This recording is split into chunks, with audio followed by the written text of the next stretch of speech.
Kagame's empire in a teacup, because Rwanda is like a crucible. But Kagame behaves like an emperor running an empire. But indeed, I'm not calling Rwanda a banana republic.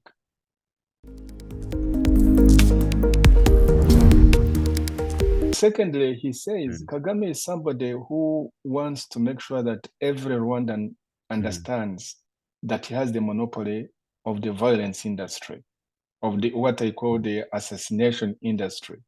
Because at the end of the day, Kagame is the killer in chief, and he wants to make sure that everyone that knows that no other person can go away with the kind of things he has committed other than himself.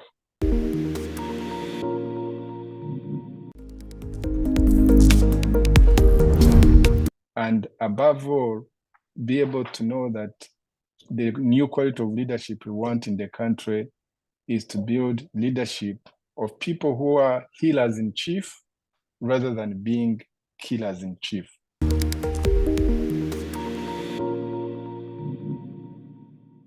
Hello and welcome again to Radio TV Ishakwe, the voice of Ishakwe Rwanda Freedom Movement, a Rwandan opposition party in exile. We are broadcasting from Washington, D.C., United States of America. And today we are continuing our programs, our English programs, with Dr. Theogene RUDASINGWA. Welcome to the show, sir. Yeah, thank you, Sixbert. Thank you for having me in this program. Yeah, it's a treat to have you because of your wide knowledge on Rwanda and the region. Today, we're going to talk about the prevention of genocide, strategies, prevention strategies, in order to make never again a reality.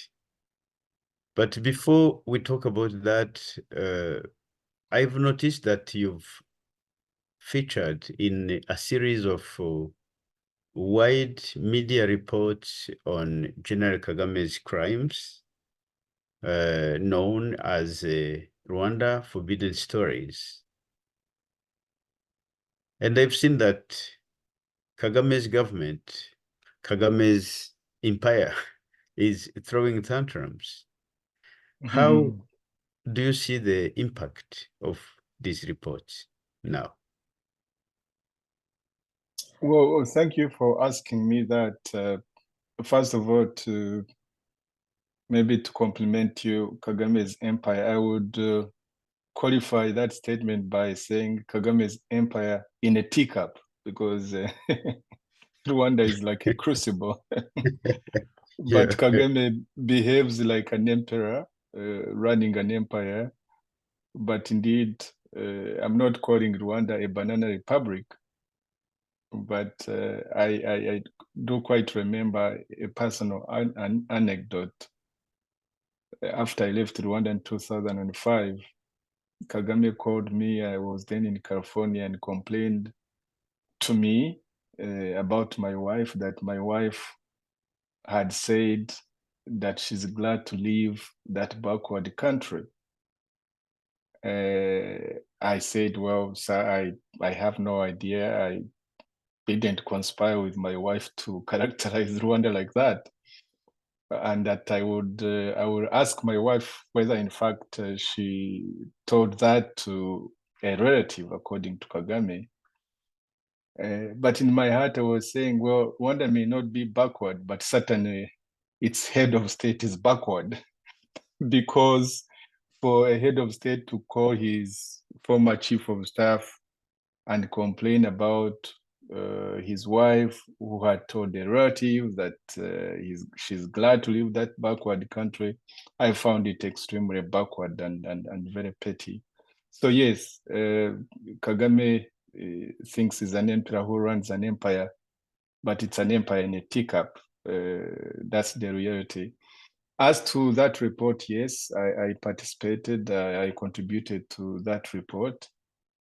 And it's not surprising, Sixbert, if you might recall, every journalist or every Rwandan or every foreigner who has said or written anything that is contrary to Kagame's narrative, to RPF's narrative, false narrative, that is how the Kagame regime behaves. They pursue this person with a lot of vigor.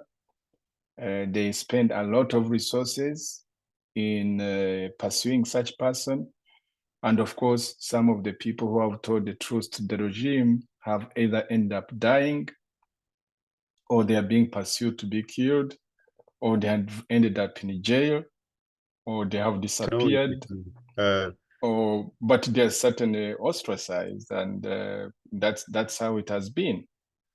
So forbidden stories is a very factual kind of account of what has been going on with Rwanda. Many of the stories are not even new, because if forbidden stories talks about the people who have been assassinated, it's not forbidden stories that is manufacturing that truth. That's the truth. If I say that Kagame wanted to kill me, it's not forbidden stories that is manufacturing that. The facts are there, and the perpetrators are there. Dan Munoz are still there. And of course, characteristic of the regime's impunity, people who commit such crimes are rewarded. Right now, Dan Munoz is ambassador to Egypt, where he continues to pursue the same assassination plots around the world. If we say Patrick Karegeya was assassinated by the regime, it's not forbidden stories that is manufacturing that, because Kagame himself is on record, bragging about it. If we say Senda Shonga was killed by the regime, it's not forbidden story saying it. But Kagame himself said that Senda Shonga was killed, was assassinated because he crossed the red line. So it's how they respond. Kagame unleashes all those people on the people who've authored such factual stories. And of course, whenever Kagame protests in that kind of fashion, you can be sure even now he's going to intensify to kill more people, or to imprison more people, or a lot of people to disappear. So it's not surprising, because the raison d'etre, as you call it in French, of the regime is to conceal the truth and project falsehoods and project lies, project witch hunts, and throw a lot of money in their campaign, the public relations lobbies that he pays every year in order to have other people, foreigners, to amplify his witch hunt and his lies. So I'm not at all surprised at how they reacted to forbidden stories, but I commend people to go back and read and see how they have exposed, once more exposed. It's like, remember the Rwandan told story that BBC wrote? I think that was in 2013, and remember also how Rwanda reacted. And so this, or how they have, they really went after Michaela Wrong after she wrote Do Not Disturb, an account of the regime itself. So it's not surprising at all, and it's likely to continue, especially as the regime gets more and more desperate. Actually, I've followed the reactions in Kigali. I've seen that many people, those who are close to the regime, they've been attacking. They have been throwing personal attacks against the people who have featured in the program, and against the journalists. But they never talk about facts. Because they don't have the facts. Yo, they don't have the facts. And they don't have the facts. They never deny that they have killed people, they have plotted to assassinate people. They don't say anything about that. They just say those stories are not new. They are not new. It's something people are recycling, but they don't talk about facts. Yes, because the stories are not new because Kagame's actions are not new. And fortunately, it's on record if we're in a court of law. And I hope one day Kagame will have his day in court. His own pronouncements, things that have come from his own mouth, will be evidence against him Yeah, because he definitely. has said it. Yeah, he Yes. had said it And many times. Yeah. and secondly, he says Mm, Kagame is somebody who wants to make sure that every Rwandan mm. understands that he has the monopoly of the violence industry, of the what I call the assassination industry. Because at the end of the day, Kagame is the killer in chief. And he wants to make sure that everyone that knows that no other person can go away with the kind of things he has committed other than himself. So that is how he monopolizes the killing industry. Rwandan kings in the past, they had the right uh, to decide who will die, and uh, like uh, like in Rome when gladiators were Mm-hmm. fighting, and the emperor could, with his thumb up or down, pronounce a death sentence immediately. And That's Kagame. yeah, Kagame is doing like that. He has Mm-hmm. been acting like that. And do you think, because you know him very well, you've been working with him, uh, maybe for the record, I need to say that you've been his director de cabinet, chief of staff, and you've been his ambassador to the United States. And you have been doing his diplomacy even during the war, before RPF captured state power. So you've somehow been very close to him. You know him very well. Do you think he's going to do beyond the attacks we see? Is he is there a risk that some journalists could be killed because of forbidden stories? Yes, yes, no doubt about it. Uh, the the message we're getting out both in public like this, but also separately to the journalists I've talked about who compiled forbidden stories. I've always made sure to make it known to them that they are crossing Kagame's red line, according to Kagame's own way of categorizing things. Crossing Kagame's red Yeah, line red line, is yes, telling yes. the truth. Mm, So mm. I have always made sure that they are crossing Kagame's red line. And fortunately for many of them, they can operate from the safety of their own countries.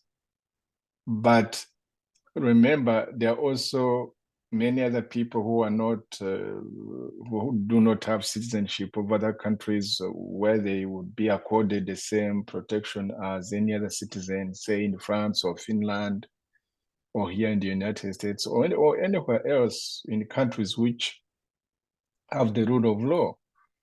Uh, for those foreigners who have protection, even for them, I always remind them that Kagame has a long arm and he always brags about it, that it's a question of time he can get onto people who tell a story or a narrative that is contrary to his and RPF's. But for Rwandans who feature in this story, forbidden stories, of course, all of us are already marked anyway. If I speak for myself, there's nothing that I can do because I already Yeah, hold. definitely, because I, even I already even hold a 24 yes, year jail yes, sentence, which he has not been able to execute. He has sent,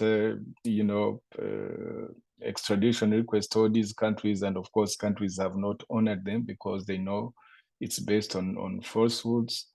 He, in Kagame's mind, he has already passed a death sentence because if he sends people to kill me, it's because he has already passed a death sentence to me.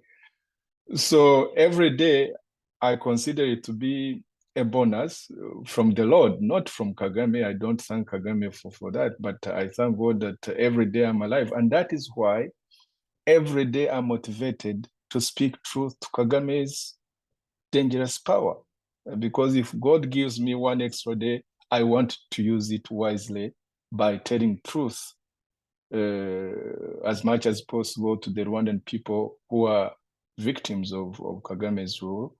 And I do everything possible to expose him in every possible way I can get to the outside world, so that the outside world can also know what kind of person he is and what kind of rule that he has in Rwanda.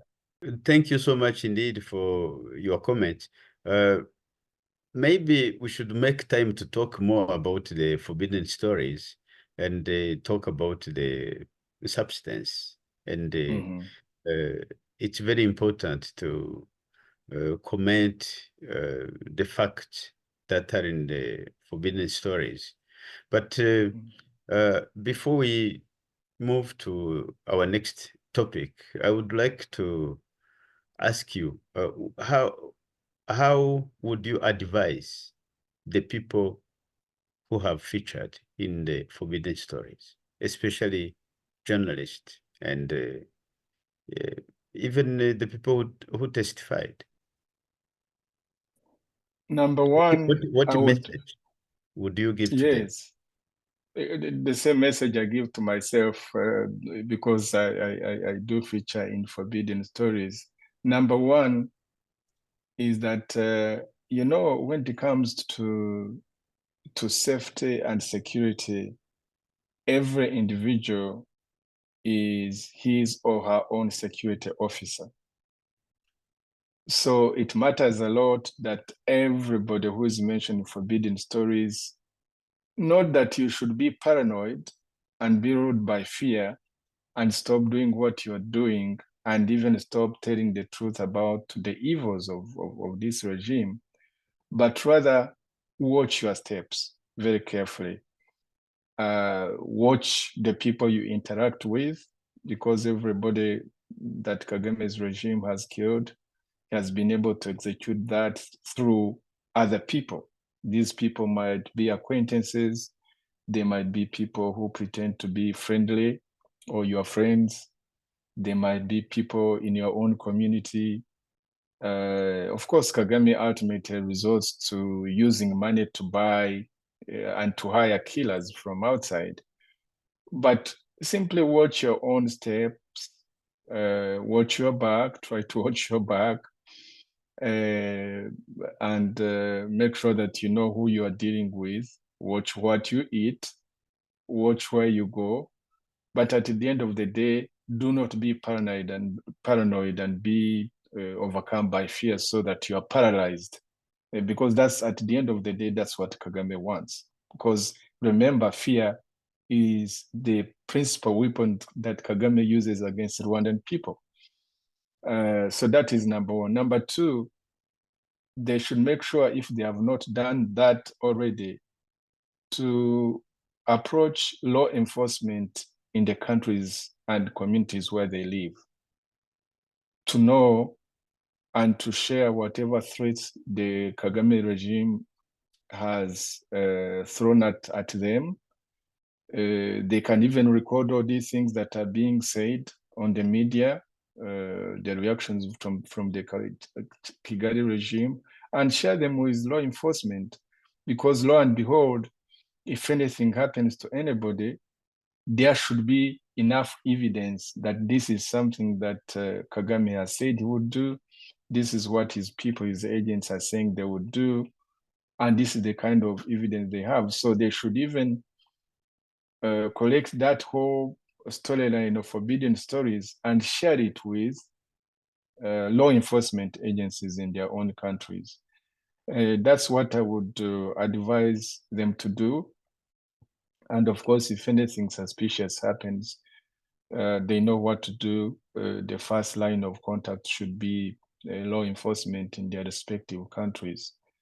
But at the end of the day, I really strongly urge people not to be paranoid, but rather we should be careful but not to be overcome by fear, because at the end of the day, that's what Kagame wants us to do.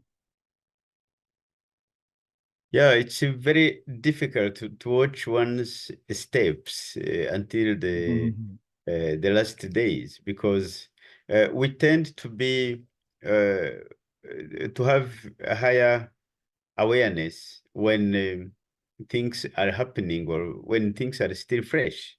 But with time, we relax and we go back to our routines.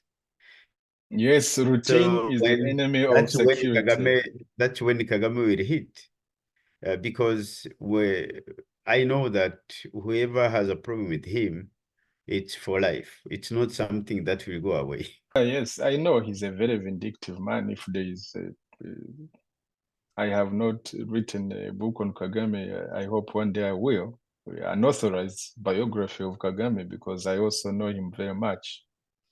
And he's a very vindictive man. He can be very petty. He can kill somebody over some petty issue simply because he's also a very fearful and very insecure man. You Yeah, I know, he remember inflict. Yes, sometime he said that yes, he could kill a fly with a hammer. yes, That he yes. will using hammers to kill flies. Yes. Yeah, and that shows you an insecure man, a very Mm. fearful man, and there isn't any amount of power or any amount of wealth that will make him comfortable in his own shoes. He always thinks there are some people who down look upon him, which is not true. But he thinks that there are some people who don't look upon him. He thinks that educated people don't look upon him, that people who have money whom he cannot control, baramusuzugura, which means they don't look upon him. So he's a very, very insecure man. He will never fit in his shoes. He will never. He pretends, but he will never fit in his shoes. Or he will Kagame, never be comfortable mm, in his shoes. yes. Mm. Kagame is running against himself in July 2024. And that will be, if I'm not mistaken, that will be his fourth term in office. Mm. And would you like to comment about the Fourth and not last. upcoming elections in Rwanda, presidential elections in Rwanda, before what what we go to our main topic? what can I say? What can I say? Because Kagame is a very predictable man. The way the so-called past elections were conducted is the same way that the elections in July will be conducted. Who will return with 99.9%, or maybe this time he will overshoot 100 and gets. Although in 2003 he castigated me and others for he said that that cadres of RPF are fools because they overshot the end game and got over 100% of the votes. And he ordered that they steal backwards to give Twagiramungu something, and I don't know who else something, so that at least uh, Kagame doesn't get 100%, over 100%. But with time, he's become so bold to the extent of appearing foolish, because he probably this time will get 100%. If not, he'll get like the last percentage, because he's not running against anybody. As you said, he's running against himself. And since he thinks that he's the perfect fit for Rwanda, he will give himself 100%. That's how it will be. Yeah. It's only Mm. lamentable. It's only lamentable that the whole country, 13 plus almost 14 million people, according to Rwanda's census figures, he will use lots of money to do something which is, hopelessly sham and free, which has nothing to do with people making a choice. as to who should lead them. For parliamentarians to be the same, Kagame will choose who will represent citizens in Rwanda's parliament, both in the lower house and also the Senate. He makes that kind of choice. So people have no representation, so they won't be able to choose their leaders. They are taxed, and yet they don't have a representation.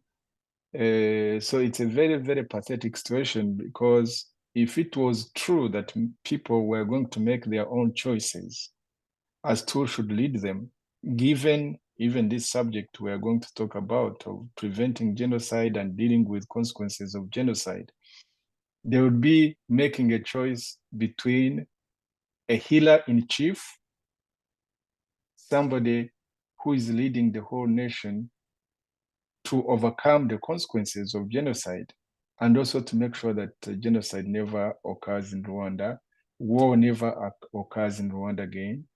So it would be a choice between a healer in chief and a killer in chief, because even Forbidden Stories is highlighting what most Rwandans know. Kagame once said that he doesn't care whether he's loved or hated by Rwandans, that what he cares most is that they fear him. So he's a fearmonger who is a killer in chief. So if you gave proper choice, if Rwandans had freedom to choose, they would be choosing between a healer in chief on one hand and a killer in chief on the other. And of course, Rwandans overwhelmingly would vote for a healer in chief. But Kagame has made sure that they don't have that kind of freedom. He has said, I am the killer in chief, because he has said it, that he, according to him, it's as if for Rwandan people have crossed the red line. He has killed as many as possible, and wouldn't hesitate to kill even as many as he wants. But he says, fear me, and if you don't accept what I'm telling you, that I got 100% or 99%, I'll kill you. So Rwandans have no choice, Sixbert. They are going to simply keep quiet. They say, put your vote here and say yes to me. And that's precisely what they are going to do. And we're alerting Rwandans that every time that happens, they should be judging their own conscience, because all these things are going to come to haunt us. They will haunt our children, and they will haunt our grandchildren, because we are condemning Rwanda to be in perpetual war, and even for a possibility of genocide and other crimes revisiting our people. Yeah, thank you so much. The last question on the upcoming presidential elections in Rwanda is, as a politician, what do you think about the quality of candidates? I've seen that, or let's put it this way, some foreign observers who don't really know what's going on in Rwanda would think that Rwandans, intellectuals and the politicians have been shy to compete with Kagame, or they have no interest in politics. Because when I see the people who tried, of course, some of them have been disqualified, but those who tried, when you see their profile, one would say why the elite is not taking part into the election. You know, Sixbert, maybe you should remind me first, who is going to participate in the elections? Which other candidates? If you could mention some for me, then I'll give you my. To be honest, the candidates are not known, but one is, for example, the chairperson of the Democratic Green Party of Rwanda, Habineza. He's known, and then there is another person I'm sorry, I don't remember his name. He competed even the last time. He came from France and he went there for the campaign. And he was And then given. there are other political parties that say that for them, they don't see anyone who is better than Kagame. You remember PSD Yes, and the yes, PL, yes, right? and PL, yeah. They Mm, officially said that considering the current situation of Rwanda, mm. the right person is the incumbent. So why hasn't Diane Rwigara been allowed to compete, the young lady? Why hasn't she been allowed to compete against Kagame? I understood that she didn't meet some requirements Of about course, some requirements, but all of us, the all goals of us. goals are shifting. Goals are shifting all the time. So it means that if she has the number of if signatures that should be produced to that should be submitted to the commission, then Mm. something else will be there. You've Sixbert, you've said there's no authentic candidate who represents independence and the will to genuinely articulate the will of the Rwandan people. Somebody who is committed to changing the current state of affairs in Rwanda from dictatorship to a country run on the basis of the rule of law, to enhance democracy within Rwanda so that people can genuinely participate in the political process. Somebody who would champion a free press and a vibrant civil society. Somebody who would talk about eradicating impunity in Rwanda, bringing people who've committed very serious crimes, war crimes, crimes against humanity, or even acts of genocide, according to multiple reports, many of them international and human rights organizations that would point fingers at Kagame and his army and his intelligence and other people. Those types of candidates cannot be allowed to operate. They will end up disappearing, or they'll be put in jail. I mean, look at the trajectory, all the elections that have taken place, 2003, 2010, 2017, then you will see the trajectory of the fate of those people who have tried to run against Kagame. If they are authentic and genuine about Rwanda's needs, about the plight of the Rwandan people, those cannot be allowed to compete against Kagame. And indeed, in Rwanda, they have the people that you can see that have been allowed. So it is even Kagame who so-called competes against him. Yes. In Mukinyarwanda babita, they call them impereches, right? Yes, Those are yes, the ones who yeah. have to escort the Majesty, His Majesty, the Emperor Kagame, so that to the outside world, certainly not to the Rwandan people, because you cannot hoodwink, you cannot deceive Rwandan people. They know exactly what is happening. They might be silent and fearful, but they know exactly what is going on. Yes, yes. And so the Abungabo ni impereches, those are the ones who are, escorting the Escorting. emperor. Mm. Yes, the emperor, so that he can be seen by some in the international community. Say, oh, yeah, he was there, and there were two candidates competing against him.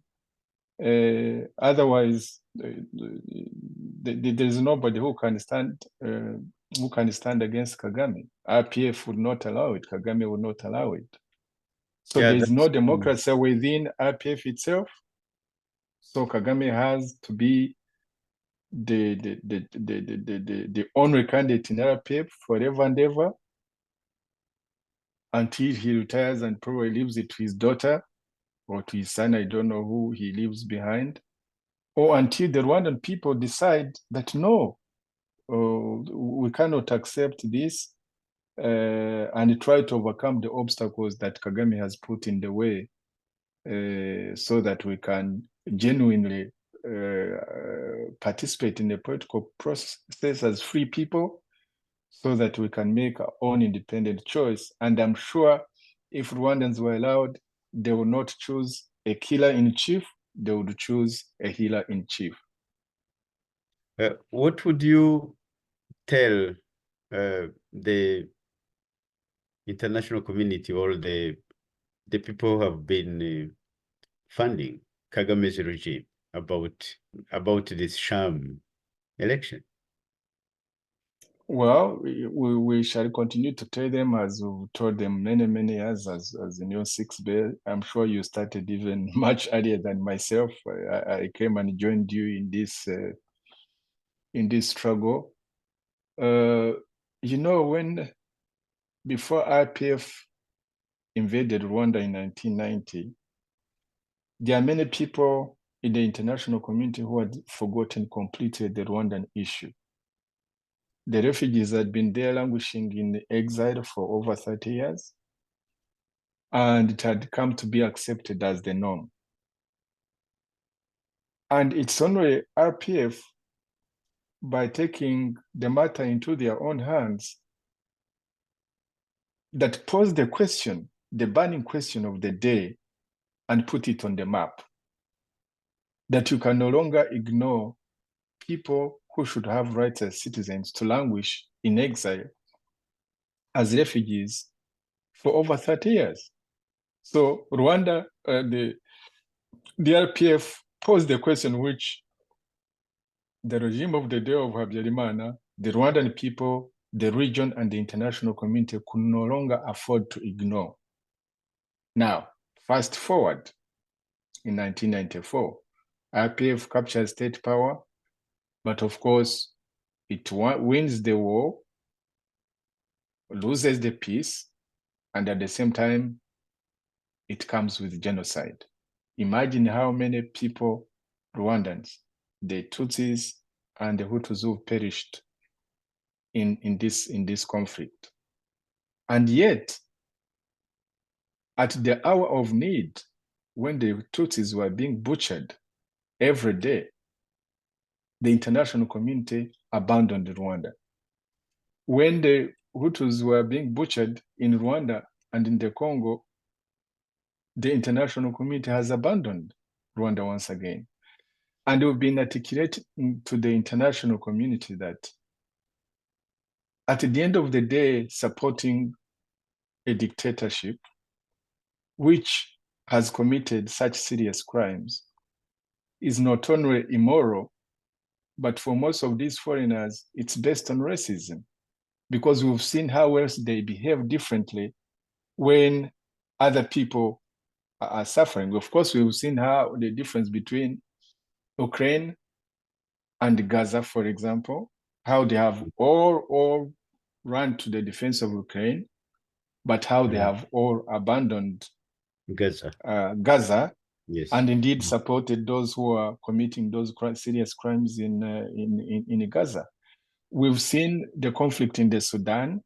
Right now, Sudan has the largest number of displaced people in the whole world. Tune on your television or your radio, you won't hear about the Sudan. No. Consider our neighbor, the Democratic Republic of Congo. So many people have died. They have estimated, they say 6 million people died. I think they have 7 million people internally displaced. In the meantime, Kagame is still in the Congo, waging war of plunder and killing more Congolese people. But other than a few things you see here and there, this is like a forgotten conflict. So what we are telling, and we should intensify in our diplomatic efforts, in our public campaigns, in our information campaign, and I call upon all Rwandan people to unite in articulating this message, even building on all these things that are coming up in the media, like forbidden stories and others, is to tell the international community that it's wrong to support a criminal regime like Kagame's. That is one. Number two, that it's an exercise in futility because that regime is going to crumble at the end of the day because it's like a house built on sand. It's like a house of cards or a castle that is built with a castle built on sand. It will collapse as the previous ones have collapsed all over the world, but even in Rwanda itself. Who would have thought that Habyarimana's regime, which purportedly was supported by Hutu because they used to say it's a Hutu majority regime, this one, Kagame, is even a minority within the minority Tutsi regime. So that this one too will crumble. And the question to the international community is, even if you forget morals, and even if you for a moment you want to consider your national interest, how would you protect your national interest by banking on and supporting a collapsing business? Because Kagame is a collapsing business. Sooner than later, we do not know, and Kagame himself doesn't know, it will collapse. And so it will be of interest for the international community to see that this is a failing business, and based on their own interests, to start talking to democratic voices within Rwanda to talk about a post-Kagame dispensation, because that for sure will come, because Kagame's regime is built on fear and the violence and warmongering and assassinations and killing left and right. So it's not going to survive for a long time. So it's in the interest of the international community to talk to the voices of the people, democratic voices, those who have democratic aspirations, who want peace in the region, in the Great Lakes region, but also who want Rwanda to be governed on the basis of people's interests, on the basis of the rule of law, on making sure that there is freedom of speech and freedom of association, making sure there is accountability for all these crimes that have been committed, and making sure that the regime that has aggressed the region does not exist anymore, because otherwise, neither Rwanda nor the region will have peace for a foreseeable future if the international community continues on this path. Thank you. Let's go back to our topic, the topic of today. And in the title, I said it was, we were going to talk about the prevention of genocide to make never again a reality. It's not the first program we've made on the genocide in Rwanda. Just a short reminder, on the 6th of April 2024, we broadcasted the first program on these days of remembrance, Rwanda genocide 30 years after. That was on the 6th of April 2024. And on 20th of April 2024, we broadcast the second program on this, how US President Bill Clinton led the world to abandon Rwanda in 1994. And on the 30th of April 2024, we broadcasted a program titled France and the Rwandan Genocide Against the Tutsis in 1994. Today, we are continuing those programs on Rwandan genocide, and we are going to talk about the slogan, never again. How this slogan could be a reality and not a mere talk there, because everyone is saying never again, but at the same time, genocide is committed in different parts of the world. And never again, it wasn't the first time this slogan was pronounced. It was, I think, pronounced since 1949, if I remember well. But still, genocide occurred in the world, in different parts of the world. how could we make sure that it doesn't happen again in Rwanda? Maybe could you refresh about the causes that led Rwanda to the genocide against the Tutsis? Dr. Theogene RUDASINGWA. Yes, thank you. Not only genocide against Tutsis, but also from our perspective, genocide against Hutu, because that's the position of our movement. We know that the second part, there are some people who say that's controversial because genocide is something that is decided by international courts. But unless there are people who insist that it's considered by these international courts, there is no interest in Rwanda amongst the regime supporters and apologetics abroad to have that issue looked at.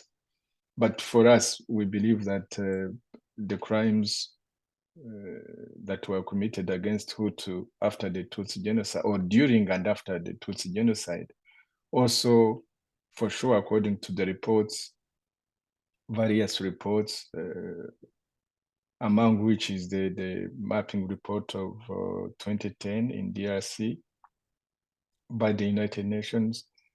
They certainly said the war crimes, crimes against humanity, and even possible acts of genocide were committed against Hutus in Congo and also against Congolese people. So it's the same. What caused the Tutsi genocide? What caused the Hutu genocide? What causes genocide in general? As you know, we all have been reflecting on genocide in general. And I was looking at the work of Raphael Lemkin, the one who coined the word genocide, because until the 20th century, the word genocide was not part of our vocabulary. But he went back into the biblical times, and talked about 100 genocides that have taken place across the timeline of history. So indeed, genocide is not a recent thing. It's not a recent thing whatsoever. But in the 20th century, looking at the Armenian genocide, looking at the Jewish Holocaust, you go further, you look at Bosnia and Herzegovina, you look at Rwanda, Sudan, the Rohingya people, Namibia, Namibia people. amongst the Herero people, in Australia, in Burundi. Some of them are these days are categorized as forbidden genocides. When you look at it, and then of course right now as we talk in Gaza, as we talk, it occurs to us and to me certainly that never again has become a slogan. It has become a slogan, but people don't see the gravity of these crimes, and it's politics as usual. It's international politics as usual. It's geopolitics as usual. If your allies and my ally commits genocide, it's my duty, if I'm a big power, to make sure that my ally is not brought to account. And precisely for Kagame, that was what has happened. It is being an ally to the United States and the United Kingdom that have shielded him until now from accountability from all these charges by the United Nations. And you can see right now as we speak, Israel, by being friends with the United States, certainly there is very stiff resistance for the United Nations, the Security Council, the Human Rights, the International Criminal Court, the International Court of Justice, can say things, but at the end of the day, simply because Israel is friends with the United States, it's very difficult to account. So never again increasingly seems a very hollow, a very empty kind of statement or cliche or aspirational statement, devoid of substance.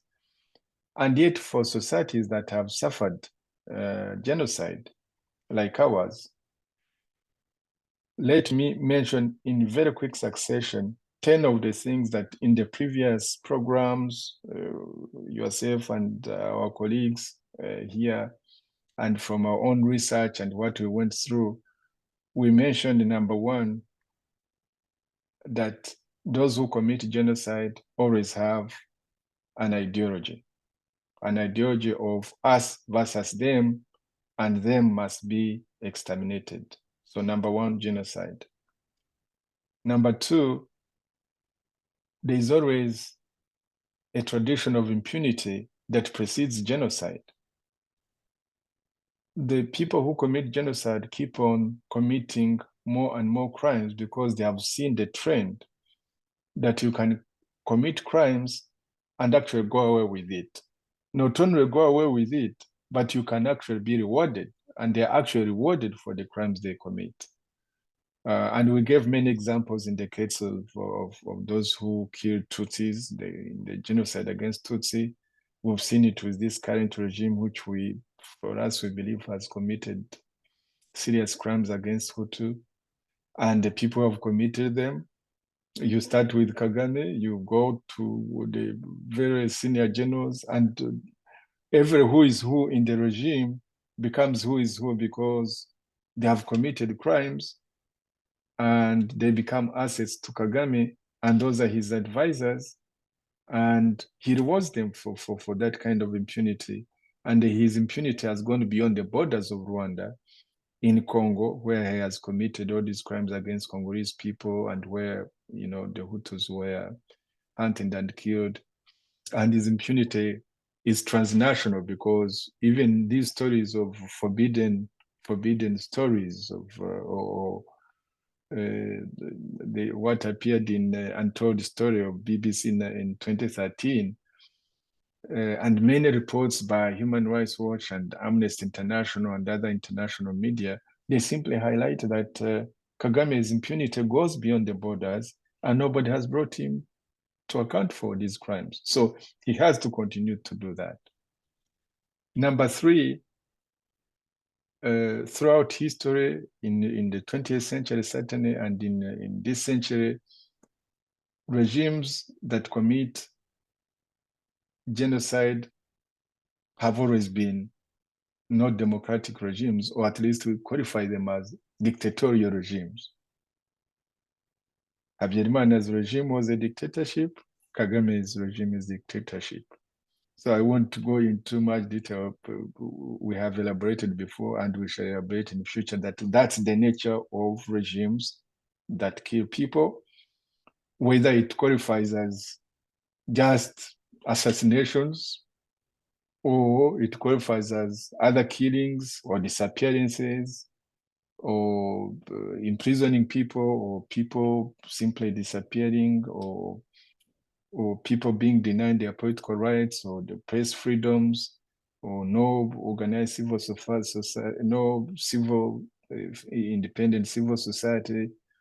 All these things add up to describe a genocidal regime. Is always, almost in all cases, a dictatorial regime.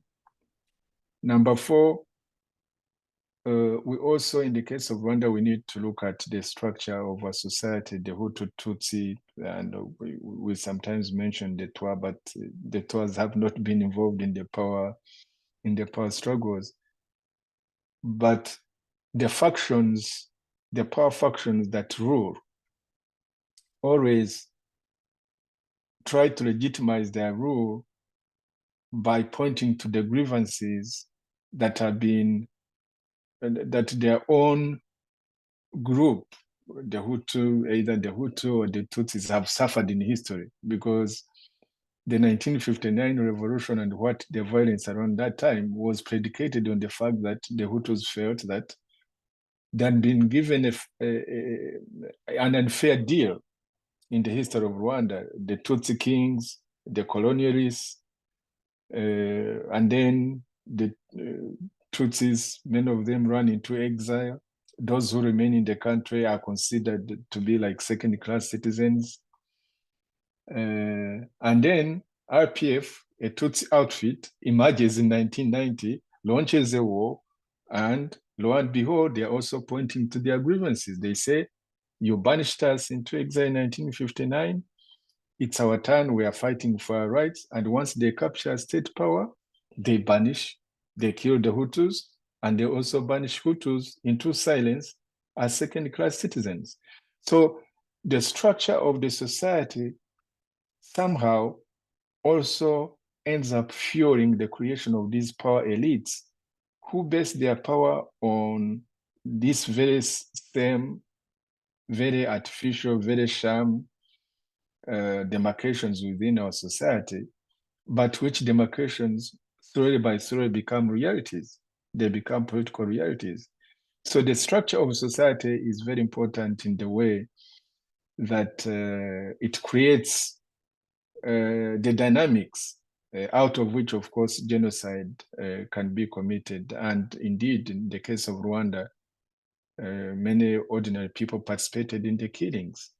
You know, it's not enough to say, oh, it's the power elite, the Habyarimana regime that ordered us to go and kill our neighbors, our own relatives, our own friends. So there's something that is not normal in our own society. That is number 4. Number 5, there is the issue of outside forces. So yes, genocide in Rwanda was committed against Rwandans by Rwandans. We should always remember that. But also, when you consider the impact of colonization, in the case of Rwanda, the way that German colonization took sides with the Tutsi kings, even when they were undermining the kings, or how the Belgian administration first took the side of the Tutsi kings and the aristocrats around the Tutsi kings, even when they were undermining it, or how the Catholic Church first took sides with the Tutsi kings, even while undermining it. And then towards 1959, how they switched to supporting the Hutu power elite who took over after the 1959 revolution, or how the Ugandan government under Museveni supported us to return home, which certainly, despite the revisionism of Kabarebe and Kagame and that small clique over there who want to minimize the role of the support of Uganda to our struggle. And then, of course, since 1994, how the United States and United Kingdom have become the principal supporters of the Kagame regime. Then there is always an outside component, an outside factor that or how France supported the Habyarimana regime. All these are outside forces that I think can generate the dynamics out of which something like genocide can occur. Number 6, the competition for resources. Rwanda is a small country, one of the most densely populated parts of the world. And for sure, there is every generation, the resources keep on shrinking. We are an agrarian society. The majority of the people are subsistence farmers. They depend on that small piece of land, which they demarcate and divide amongst their many offsprings. And remember, in Rwanda, it's mainly the Hutu who produce more children, a fact that Kagame and his company watch very, very carefully. And so the competition for resources generates a competition for power at the top, because the power elite, whether they claim to rule on behalf of Tutsis or to rule on behalf of the Hutus or to claim to rule on behalf of all Rwandans, as the Kagame regime claims, when in fact Kagame brands himself, his brand is that he has become the emperor of the Tutsis to defend them all over the world. And that's why he says he even goes to Congo, when in fact he's very busy having them killed, both in his own country, because the people that he's been killing lately, increasingly are the Tutsis, because he thinks the Tutsis compete with him within the Tutsi constituency. But that is not true. That is not true. And so the power elite might justify their being there on the basis that they are protecting their ethnic base, but in reality they are competing for these resources because they are not innovative enough to expand the national cake. Instead, they redistribute and they redistribute and they redistribute very limited socio-economic goods because they are not able to create new ones and expand them and distribute them fairly amongst the Rwandan people. So that in itself, the inequality amongst the Rwandan people, especially when it goes along ethnic lines, can create once again another dynamic that feeds into how these genocides can end up happening. Number 7, I'm going very quickly and then I'll take a pause. Also, once you do not, it's the point of how to manage the consequences of genocide, because we are going through phases of intergenerational trauma from 1959 or even before. And now there's the current trend in science and medicine. There's something they call epigenetics. Epigenetics is when trauma like that affects members of the community at over a much longer period of time. Even those offspring who were not alive during the time when people suffered this trauma actually are going to have this trauma, which means Sixbert, your children and mine, because of what we went through, they have all these elements of trauma that we have suffered. And their children also will have the same element. It's called epigenetics. It's a very current thing, but it's very true. A lot of research has been done. So if we do not manage the consequences of genocide, this massive trauma that has engulfed all of us, there is not a single Rwandan person, from Kagame to the lowest, from those who are inside the country to those who are outside, to those who become refugees and gone through all these countries and gone through the jungles of Congo, and we have ended up on these countries far away from home. Everyone in Rwanda has been affected by the trauma that our society had suffered. And so if we do not manage very well the consequences of this genocide, we are going to end up with a generation of Rwandans having the same, if not worse, trauma. And once people internalize trauma, there is no way of figuring out to manage it and how to cope. You will end up with the same grievances of said, oh, my parents were Tutsi and they were killed by Hutu. And a Hutu will say, oh, my parents are Hutu and they were killed by Tutsi. And then another cycle of violence and even a possibility of a new round of violence, war crimes, crimes against humanity and genocide can easily occur. I'm not saying that it's inevitable, that it's a linear thing, that once you have this, then you end up with genocide. But I'm simply emphasizing that if we do not correctly manage the consequences of previous rounds of of trauma due to genocide, civil war crimes, crimes against humanity. All these things are going to pile up on us and pile up on future generation.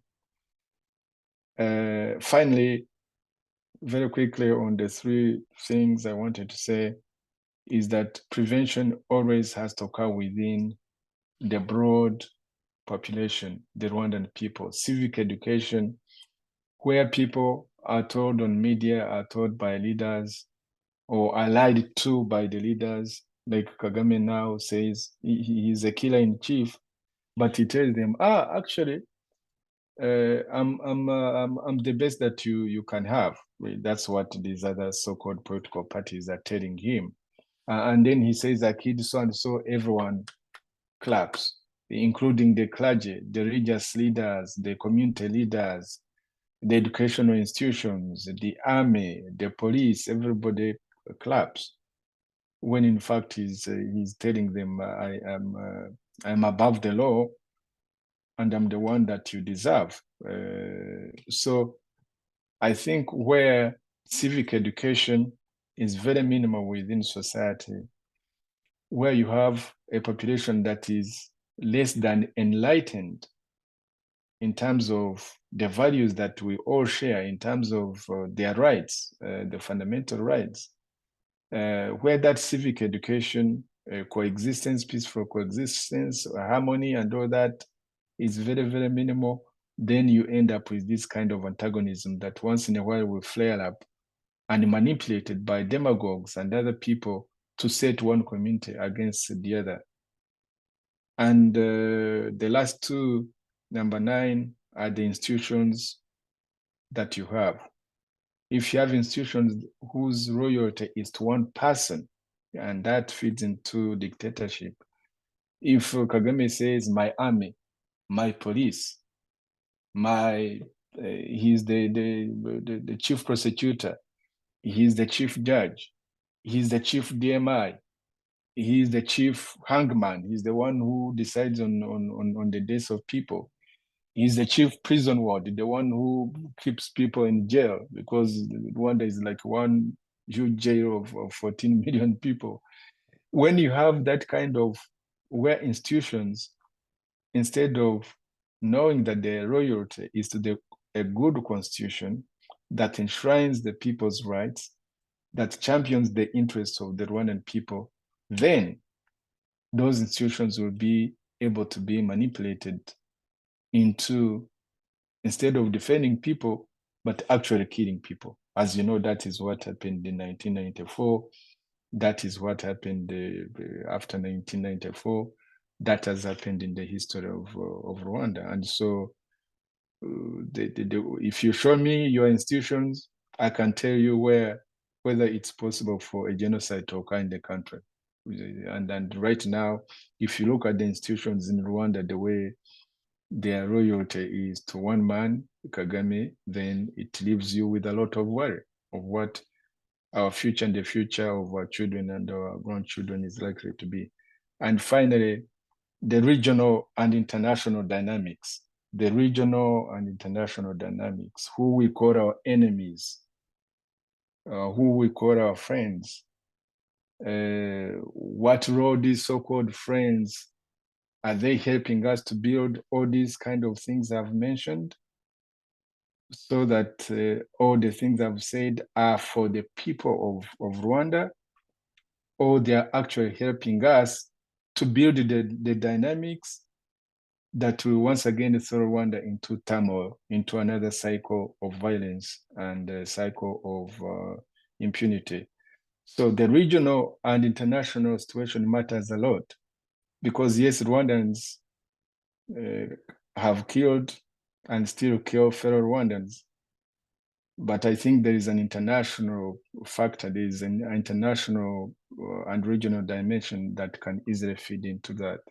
So I've rambled through 10 points: ideology, impunity, dictatorship by minorities, the structure of society, the role of outside forces, competition for resources, managing consequences of genocide, to give ourselves a healing mandate rather than a killing mandate, civic education within society, the kind of institutions that we have, and the regional and international dynamics are all can either create a dynamic for genocide or a dynamic for preventing it and overcoming the consequences of genocide. Thank you so much indeed. I think you have covered all the topics we had today in this program. But before we bring the program to a close, when you see how Rwanda is now, do you think there is a way we could prevent genocide in the Rwandan society? Yes, there is. And will allow me also to request you that in another program not far from today, because you remember you and me and our colleagues have thought very carefully about the kind of things, very concrete, the kind of things that we want to introduce in Rwandan society, beginning today, even when we are not in power. Remember, you cannot build what you have you cannot build new things when you're in power if you have not even dreamt about those things when you are out of power. I've learned the hard lesson because I was in RPF. I know the kind of things that we used to talk about. We used to say, oh, if Habyarimana could go, the rest we shall figure out how to. And indeed, we figured out. And especially Kagame has figured out exactly how to do his own thing. So we have thought very carefully about this. In another program, we shall be very concrete and tell the listeners, especially Rwandan people, what we have in mind and share with them and have their input to start building those things beginning today when we're out of power. Because remember, for us, it's not being in power that is so important, but uprooting the current power structures that have all the 10 things wrong I have mentioned, which can create another, have created the potential for more war, for genocide, for war crimes and crimes against humanity. That one has to be uprooted because you cannot build new things when the old order is still putting Rwandan people on a leash and not wanting anybody to be free. So that is a given. But some of the things that we've thought about in terms of how we can prevent genocide and overcome the negative consequences of that genocide has left with us. Number one, I will also quickly go through 7 points for lack of time because we don't have enough time. We shall elaborate when we are even more concrete. Number one is championing truth-telling within Rwandan society. Truth-telling. Number one is truth-telling, because we have to tell the truth amongst ourselves in our community, Hutus and Tutsis. Number two, we have to emphasize our being Rwandans rather than emphasizing this Hutu, Tutsi, Twa kind of stuff, because they have become an avenue for creating serious problems for us. Number three, we've got to create the rule of law within our country so that all of us from the top to the bottom, we all are equal before good laws, not bad laws, but good laws. Number four, we've got to build a culture that's able to emphasize how we all are Rwandan people and human beings, and as such, are people that should respect the right to life and other rights that every citizen must enjoy within the country. Number five, we have to build institutions that are loyal to the Constitution and to the interests of the people, rather than being loyal to the interests of one man and these power groups that tend to rule over people. And of course, lastly, in order to build something new, we've got to uproot dictatorship and above all, be able to know that the new quality of leadership we want in the country is to build leadership of people who are healers in chief rather than being killers in chief. That's how I can summarize it, Sixbert. Yeah, thank you so much indeed. And this program was Rwanda Genocide, Making Never Again a Reality. I hope we will come back to this topic again because the last part wasn't covered properly because of the time limit. This was Radio TV Ishakwe, the voice of Ishakwe Rwanda Freedom Movement, a Rwandan opposition party in exile, broadcasting from Washington, D.C., United States of America. And in this program was Dr. Theogene RUDASINGWA. Thank you so much for being in this program today. And the presenter was Sixbert MUSANGAMFURA. And above all, be able to know that the new quality of leadership we want in the country is to build leadership of people who are healers in chief rather than being killers in chief.